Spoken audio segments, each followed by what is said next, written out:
चौसाळा ग्रामीण रुग्णालय परिसरात साचलेल्या सांडपाण्यामुळे नागरिक त्रस्त. तरुणांचा ग्रामपंचायतीवर निष्क्रियतेचा आरोप.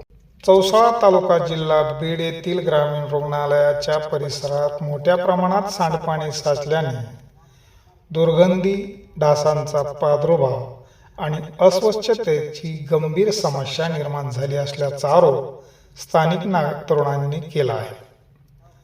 रुग्णालयात उपचारासाठी येणारे रुग्ण, त्यांचे नातेवाईक तसेच कर्मचारी यांना या परिस्थितीचा त्रास सहन करावा लागत असून आजूबाजूला राहणाऱ्या लोकांना सुद्धा दुर्गंधीमुळे घरात जेवण करणं सुद्धा अवघड होऊन बसलं असल्याचे नागरिकांकडून सांगण्यात येत आहे. स्थानिकांच्या म्हणण्यानुसार वॉर्ड क्रमांकामधील सांडपाणी ग्रामीण रुग्णालयाच्या आवारात शौच खड्डा करून पाणी साचवले जात आहे, तर खड्डा भरल्यानंतर ते पाणी ग्रामीण रुग्णालय परिसर तर बाहेर रस्त्यावर सोडले जात असल्याने परिसरात कायमस्वरूपी पाणी साचत आहे. त्यामुळे डासांची संख्या वाढून आरोग्याच्या दृष्टीने गंभीर धोका निर्माण झाला आहे. रुग्णालयात उपचारासाठी येणाऱ्या नागरिकांना दुर्गंधीमुळे परिसरात थांबणेही अवघड होत आहे. तरुणांनी असा आरोप केला आहे की या समस्येबाबत अनेक वेळा ग्रामपंचायतीकडे निवेदन देऊनही त्याची दखल घेतली जात नाही. तसेच नागरिकांचा आवाज दाबण्याचा प्रयत्न होत असल्याचाही आरोप करण्यात आला आहे. व्हिडिओमध्ये दिसणारी जागा ही विहीर नसून ग्रामपंचायतीने तयार केलेला बांधकाम करून तळाला सुद्धा स्लॅब टाकून पाणी मुरण्यापेक्षा ते साठवण्याची व्यवस्था असल्याचा दावा केला जात आहे. ही व्यवस्था अपुरी पडत असल्याने सांडपाणी ओसंडून रस्त्यावर वाहत आहे. या प्रकरणी ग्रामपंचायतीच्या कारभारावर स्थानिक नागरिकांनी प्रश्नचिन्ह उपस्थित केले असून ग्रामीण रुग्णालय परिसरातील साचलेले सांडपाणी तातडीने हटवून कायमस्वरूपी निचऱ्याची व्यवस्था करावी अशी मागणी करण्यात आली आहे. दरम्यान या आरोपाबाबत ग्रामपंचायत प्रशासनाची अधिकृत भूमिका अद्याप समोर आलेली नाही. संबंधित प्रशासनाने या प्रकरणाची पाहणी करून आवश्यक ती कार्यवाही करावी अशी मागणी नागरिकांकडून होत आहे. चौसाळा प्राथमिक आरोग्य केंद्राच्या बाजूला घाणीचं साम्राज्य पसरलं असल्यामुळं या तरुणांनी वारंवार ग्रामपंचायतीला निवेदन दिलेलं आहे आणि आरोग्य केंद्र हे लोकांची रोगराई दूर करण्यासाठी असतं, परंतु त्या ठिकाणी अशा प्रकारे घाणीचं साम्राज्य उभं केलं गेलं आहे.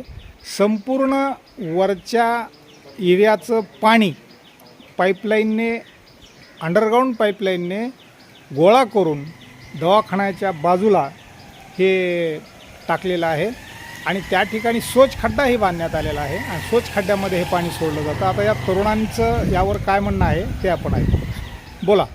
तर वार्ड क्रमांक 5 मधून आमच्या इकडे स्वराज्यनगरमध्ये वार्ड क्रमांक 4 मध्ये हे सगळं नालीचं पाणी आमच्या इकडे सोडण्यात आलेलं आहे. इथं 20 मीटरवरती शाळा आहे आणि पाठीमागच आमचा दवाखाना आहे. तर दवाखान्यात हे बघा तुम्ही, ही घाण बघा की आम्हाला एवढा त्रास आहे ह्या घाणीचा की आम्ही ह्याची जी तक्रार आहे आम्ही 4 ते 5 वेळेस आम्ही ग्रामपंचायतमध्ये पण नोंदवलेली आहे, पण आमच्याकडे कोणी लक्ष देत नाही, याची कोणी दखल पण घेत नाही. आता सरपंचांना पण आम्ही हे निवेदन केलेलं होतं, पण त्यांनी पण ही काय याची काही म्हणजे दक्षता घेतलेलीच नाही आहे. आणि खास करून आम्ही ग्रामसेवकांना पण म्हणलेलं होतं की हे तुम्ही बघा, तर ते डायरेक्ट आम्हाला म्हणतात की तुम्ही इथं या, तुम्ही म्हणजे तुमच्या पद्धतीने याची काय असेल ती विल्हेवाट लावा. तर आमचं फक्त एवढंच म्हणणं आहे की जे वार्ड क्रमांक 5 मधून जे आमच्या वार्ड क्रमांक 4 मध्ये हे जे पाणी येतंय याची तुम्ही लवकरात लवकर याची जी काय असेल ती विल्हेवाट लावावी. कारण की आमच्या हे पाठीमागं दवाखाना आहे, हे आरोग्य सुधारण्यासाठी असतोय, पण ह्या पाण्यामुळे आमच्या सगळ्या अख्ख्या गल्लीला सगळी रोगराई पसरायला लागलेली. आम्हाला एवढ्या ह्या घाणीचा एवढा त्रास आहे की ते सांगता पण येत नाही आणि ह्याची तुम्ही काय असेल ते लवकरात लवकर दक्षता घ्या. आपण सरपंचाला भेटले का? हो, आम्ही अगोदर सरपंचांना भेटलेलो आहोत. तुम्ही सरपंचाला भेटले का? हो, भेटलेलो आहे. सरपंच कोण आहे? बाबूशेठ लोढा. इलेक्शन कधी झालं? 3 वर्ष झालेले.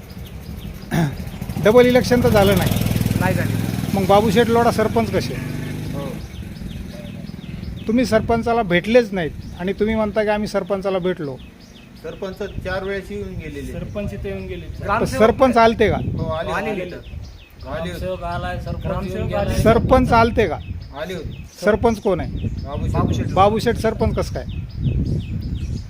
त्यांच्या घरचे आहेत. ते आलते का?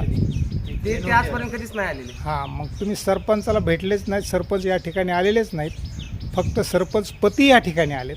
हा. तुम्ही सरपंचाकडे हे तक्रार करायला पाहिजे, ती तुम्ही सरपंचाकडे तक्रार स्वतः केलेली नाही. ग्रामसेवक इथं येऊन गेलेले इथं. ते आम्हाला त्यांच्या डायरेक्ट आम्हाला म्हणतात की तुम्ही तुमच्या पद्धतीने याची काय असेल ती विल्हेवाट लावा. आम्ही सामान्य नागरिक, आम्ही याचं कसं म्हणजे याची कशी डायरेक्टच विल्हेवाट लावणार.